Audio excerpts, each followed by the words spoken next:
Well, the Israel-Hamas war has brought out strong emotions from people passionate about the two communities and their decades-long conflict. It's one of many issues that could lead to harsh language from family members, friends, and neighbors arguing with each other. So there's a new book out this month that tries to offer ways we can use more inclusive language to help better understand each other and encourage more productive conversations. Our Shawn Chitnis spoke to the author. And Shawn, we've seen situations all over the Bay Area where civic dialogue just completely broke down.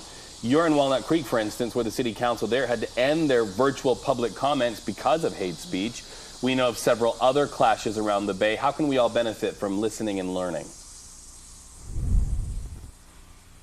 Well, Reed, as you mentioned, this is an ongoing issue in communities like Walnut Creek. They meet twice a week and have to deal with that. Of course, we're seeing this also come up with school board meetings and different controversies there with upcoming votes, a presidential election around the corner, and then the Mideast crisis. So with all of that going on and more divisive words out there, this author says there's never been a better time for more inclusive language.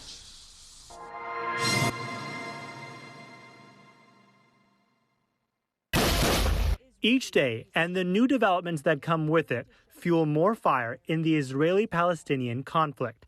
Supporters on either side quick to use strong words in favor of their cause. When I say inclusive language, I mean not a long list of words, here's what you should say, here are good words, and here's another long list of words, here are bad words.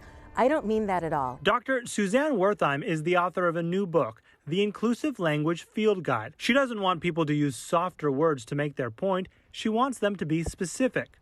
Dr. Wertheim has spent 20 years studying and researching the interactions related to power, language, and identity. She got her PhD from UC Berkeley and now lives in Oakland. Every person who's born is set up for bias, and you have to work to remove the bias. Wertheim enjoys bird watching and says binoculars are the perfect metaphor for her book, an easy-to-use tool that helps you see farther and more clearly.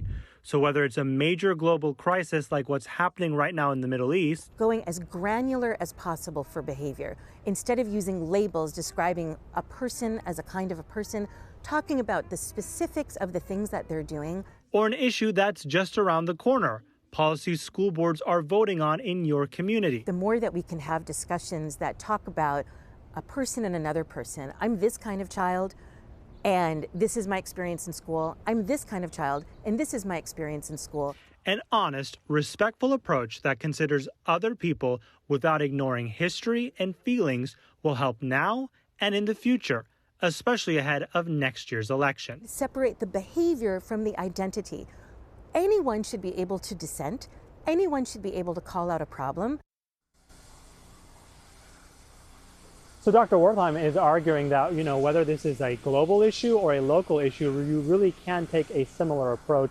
Her key point, though, is that when you are dealing with any side of an issue, make sure you hold everyone to the same standard. Guys, back to you.